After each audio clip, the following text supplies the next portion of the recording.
अगर आप प्राथमिक स्कूलों में पढ़ा रहे हैं और आपने बीएड किया है तो ये वीडियो खास आपके लिए है। स्वागत है आपका अपने चैनल अध्ययन सेतु में। कैसे हैं आप सब? आई होप आप सब स्वस्थ होंगे, मस्त होंगे और आपकी तैयारी बेहतरीन चल रही होगी। दोस्तों, जैसा कि पता है कि ये श्रृंखला चल रही थी एनआईओएस द्वारा संचालित ब्रिज कोर्स की, जो कि अनिवार्य रूप से 6 माह का प्रशिक्षण कोर्स होने वाला है उन अध्यापकों के लिए जिन्होंने बीएड किया हुआ है। तो चलिए शुरू करते हैं आज के इस सेशन को। अगर आपने मेरे चैनल को सब्सक्राइब किया हो या फॉलो कर रहे हो तो आपने देखा होगा कि एनआईओएस के सिलेबस के अकॉर्डिंग जो पहला पेपर है उसके सारे ही क्लासेस इस चैनल पे अपलोड कर दिए गए हैं। ये दूसरा पेपर का क्लास रनिंग है। इसमें हम 2 चैप्टर ऑलरेडी कर चुके हैं। आज तीसरे चैप्टर का दूसरा पार्ट लेके मैं आप लोगों के सामने उपस्थित हूँ।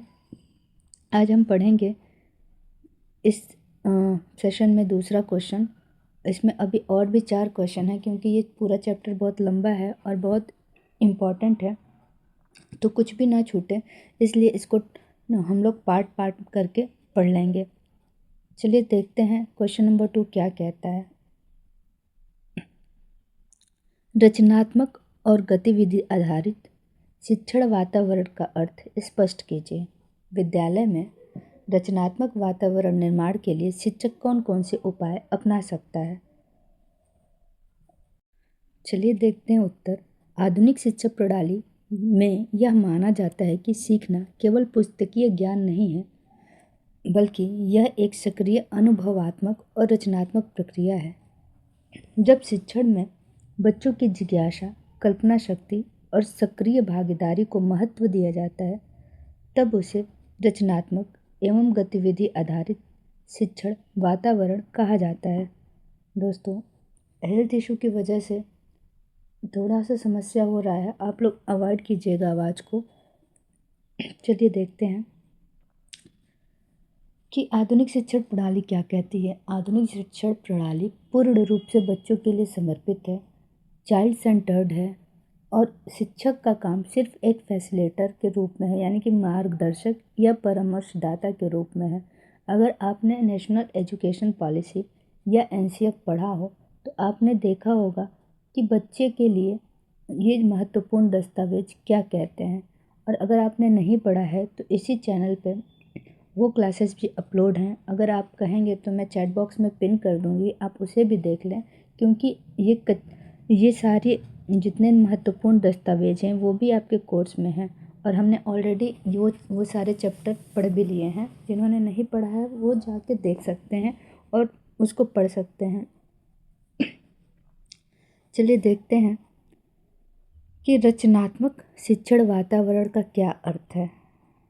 रचनात्मक शिक्षण वातावरण वह है जिसमें विद्यार्थियों को स्वतंत्र रूप से सोचने, नए विचार प्रस्तुत करने और समस्याओं के विभिन्न समाधान खोजने के अवसर दिए जाते हैं। इस वातावरण में शिक्षक बच्चों की कल्पना शक्ति और नवाचार को प्रोत्साहित करते हैं। जैसा कि नाम से ही आप जान पाते हैं कि रचनात्मक अर्थात क्रिएटिव, और क्रिएटिव होने का मतलब यह है कि जब कोई नए आइडियाज़ इन्वेंटेड हों, बच्चा नए आइडियाज़ के साथ आपके सामने आए, आपकी कक्षा में आए, तब हम उसको रचनात्मक शिक्षण वातावरण कह सकते हैं। तो आप सबसे पहले अपने विद्यार्थियों को स्वतंत्र रूप से अवसर दें कि वह नई चीज़ों को खोजने के लिए खुद को प्रेरित कर सके। अगर आप बच्चों को अवसर देंगे ही नहीं तो बच्चा कोई भी नई चीज़ें नहीं कर सकता है। तो आप उसको ऐसा वातावरण दें कि बच्चा आसानी से विभिन्न समस्याओं का समाधान खोज सके, और ऐसा करने से बच्चों में कल्पना शक्ति का विकास होता है और नवाचार को भी प्रोत्साहित किया जा सकता है। दोस्तों, अब बीएड कोर्स को बहुत हल्के में ना लें। मैंने देखा है अभी एनआईओएस ने अपने साइट पे जो सामग्री है, यानी कि जो भी पढ़ने के लिए दिया गया है आपको ऑनलाइन कोर्सेज़ के लिए, तो सिर्फ इंग्लिश का अभी तक वहाँ पे कोर्स प्रोवाइड किया गया है, या जो भी आपके लिए शिक्षण सामग्री कह सकते हैं आप उसको, वो प्रोवाइड किया गया है। सिर्फ 25 नंबर के लिए 244 पेजेस दिए गए हैं आपको पढ़ने के लिए। तो आप समझ सकते हैं कि यह इतना भी आसान नहीं है कि आप 10 दिन बस पढ़ाई करके और इस पेपर को अच्छे से क्वालिफाई करें। तो थोड़ा सा आप सीरियस होकर पढ़ाई करना शुरू कर दें। आप थोड़ा थोड़ा करके अगर डेली पढ़ेंगे तो एग्ज़ाम से पहले तक आपकी सारी चीज़ें तैयार हो जाएंगी और एग्ज़ाम के 1 महीने पहले तक आपको रिवीजन का पूरा समय मिलेगा। क्योंकि आपको पढ़ाई सिर्फ पढ़ाई के लिए ही नहीं करनी, आपको पढ़ाई करनी है परीक्षा पास करने के लिए, जो कि बहुत ज़रूरी है आपको आपकी नौकरी में बने रहने के लिए। मैं आपको बताऊं कि आपको अपने स्कूल में शिक्षण कार्य करते हुए ही आपको खुद की भी पढ़ाई करनी है। तो आपको अतिरिक्त कभी भी समय नहीं मिलेगा 5 घंटे या 6 घंटे का कि आप 5 से 6 घंटे बैठ कर पढ़ाई कर सकें, क्योंकि आपको अपना शिक्षण कार्य भी करना है, अपनी पारिवारिक जिम्मेदारियां भी निभानी है और भी बहुत सारे काम हैं जो आपको करने हैं। तो उन सारे कामों को करते हुए आप डेली अपनी पढ़ाई को कम से कम 2 घंटे दें, तो एग्ज़ाम से पहले तक आपके जितने भी पेपर हैं वो तैयार हो जाएंगे। और आखिरी का 1 महीना आप रिवीजन के लिए छोड़ दें और असाइनमेंट भी आपको बनाने हैं, जिसमें लगभग 10 से 12 दिन आपको आसानी से लग जाएगा, क्योंकि असाइनमेंट आपको 6 के 6 सब्जेक्ट के बनाने हैं। तो इधर के जो समय आपको मिल रहे हैं आप उसका पूरी तरीके से यूटिलाइजेशन करें। मैं आपको बता रही हूँ कि मई से जनगणना में भी आपकी ड्यूटी लग जाएगी और फिर वो छुट्टियाँ भी आपकी उसी जनगणना में जानी हैं। तो आप ये ना सोचें कि आपके पास पर्याप्त समय है, आपके पास बिल्कुल भी समय नहीं है। अगर आपने पढ़ाई नहीं शुरू की अभी तो आपको बाद में चल के दिक्कतों का सामना करना पड़ सकता है। तो प्रतिदिन कम से कम आप 1 से 2 घंटा पढ़ाई करें ही करें, कुछ नहीं तो कम से कम एक दिन में 2 क्वेश्चन 3 क्वेश्चन ज़रूर देखें, ताकि आपको आने वाली समस्याओं में बर्डन की तरह पढ़ाई को न लेना पड़े। चलिए देखते हैं कि रचनात्मक वातावरण की विशेषताएं। स्वतंत्र अभिव्यक्ति का अवसर, प्रश्न पूछने और जिज्ञासा को बढ़ावा, नई खोज और प्रयोग को प्रोत्साहन, कला, संगीत, लेखन, मॉडल निर्माण जैसी गतिविधियों का समावेश, गलतियों को सीखने की प्रक्रिया का हिस्सा मानना। देखिए, जब आप बच्चों को रचनात्मक वातावरण देंगे तो उससे क्या क्या आपको लाभ मिल सकता है, क्या क्या विशेषताएं हैं रचनात्मक वातावरण की। सबसे पहले तो बच्चा अपनी अभिव्यक्ति का अवसर पाएगा।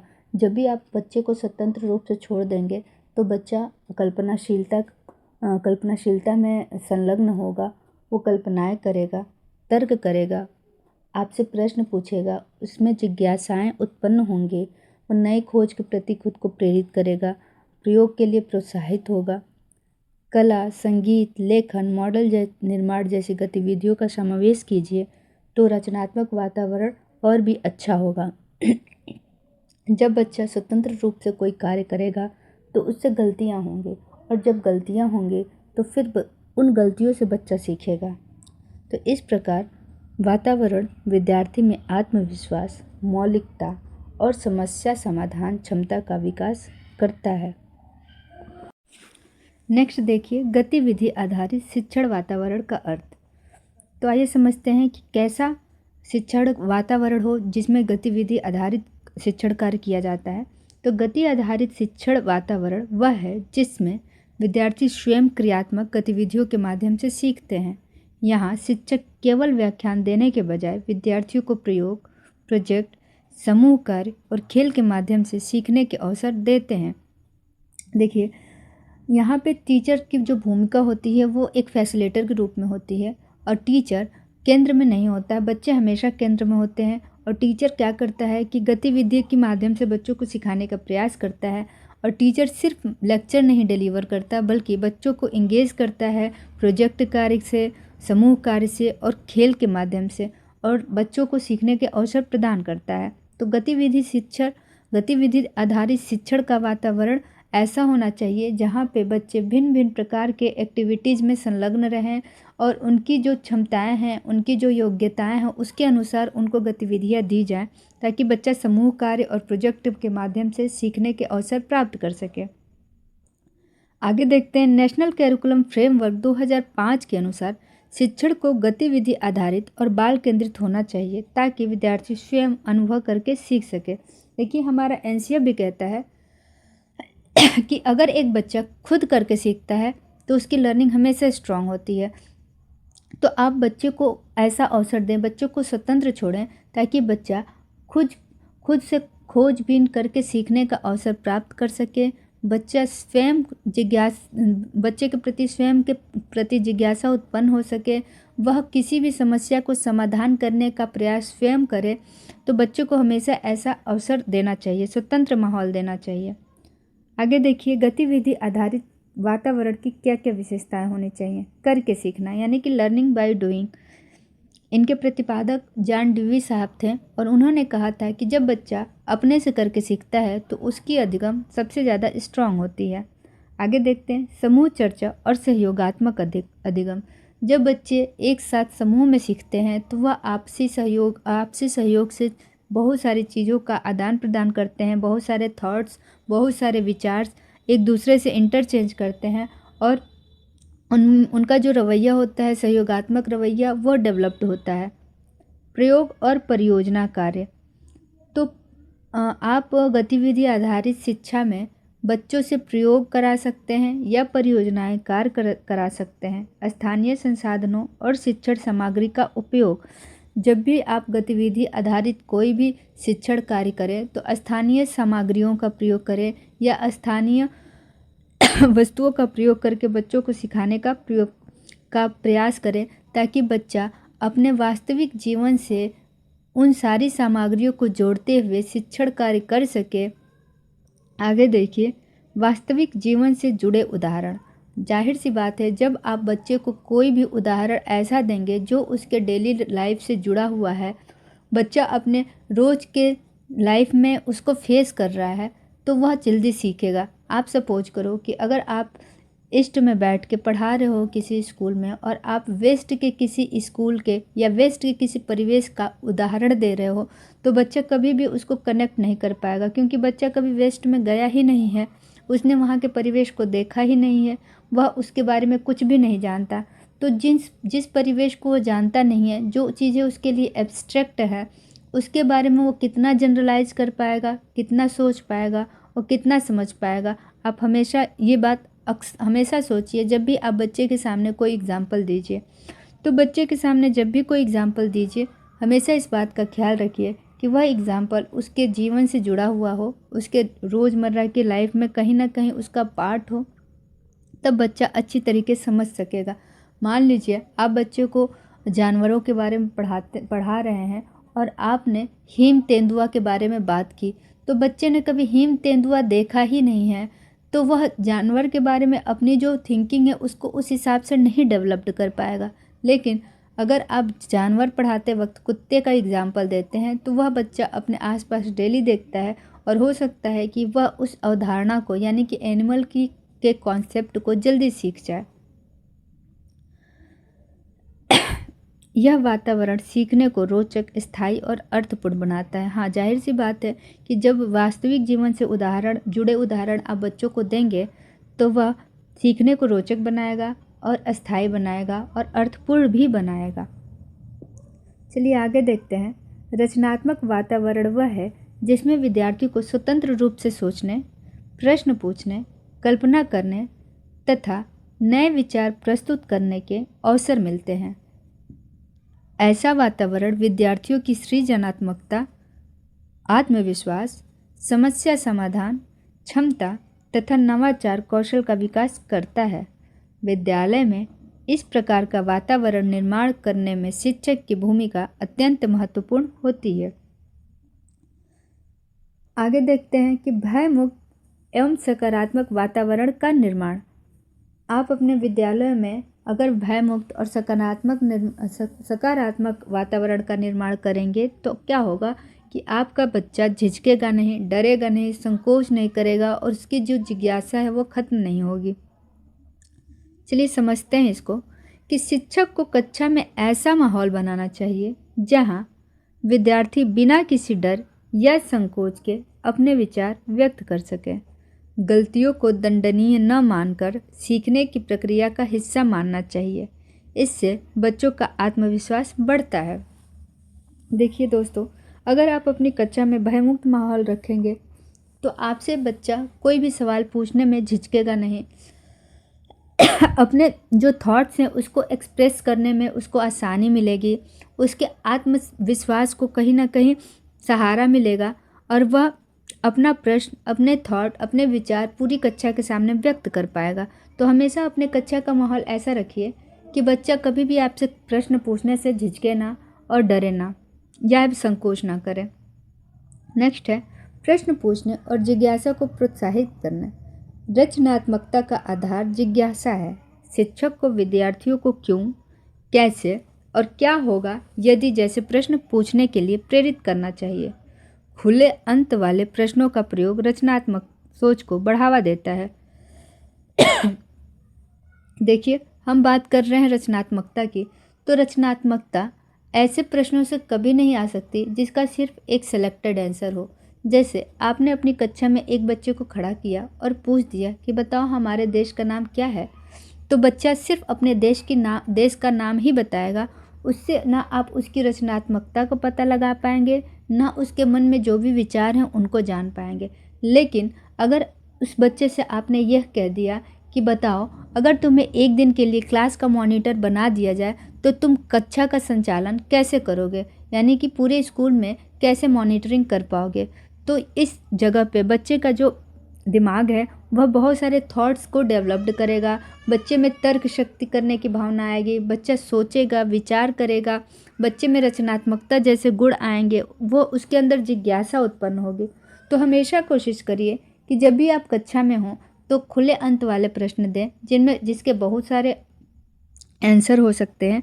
कभी भी बच्चे को एक अभिसारी चिंतक मत बनाइए, हमेशा उसको एक अपसारी चिंतक बनाइए, यानी कि डाइवर्जेंट थिंकर बनाइए। वो उसका हमेशा एक केंद्र पे कोई भी फोकस ना हो, वो हमेशा हर दिशाओं में सोच सके। ऐसा बच्चे को शिक्षित कीजिए और प्रश्न पूछने के लिए प्रोत्साहित कीजिए। आगे देखिए क्वेश्चन नंबर 3, सॉरी टॉपिक है 3, गतिविधि एवं परियोजना आधारित शिक्षण। करके सीखना रचनात्मक वातावरण की मुख्य विशेषता है। समूह कार्य, मॉडल निर्माण, ज्ञान प्रयोग, भूमिका, अभिनय और परियोजना कार्य जैसे उपाय विद्यार्थियों की सक्रिय भागीदारी सुनिश्चित करते हैं। नेशनल कैरिकुलम फ्रेमवर्क 2005 में भी गतिविधि आधारित और बाल केंद्रित शिक्षण को बढ़ावा देने की बात की गई है। आपने एनसीएफ पढ़ा ही होगा और एनसीएफ पूर्णतः यह बताता है कि शिक्षण हमारा जो है वह बाल केंद्रित होना चाहिए और असेसमेंट फॉर्मेटिव होना चाहिए। बच्चे के समग्र विकास का मूल्यांकन होना चाहिए। इन्हीं सारी चीज़ों के इर्द गिर्द हमारा जो एनसीएफ है वो मंडराता है।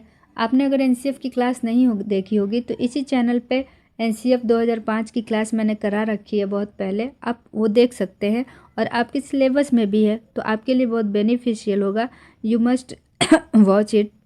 नेक्स्ट देखिए शिक्षण सामग्री एवं स्थानीय संसाधनों का उपयोग।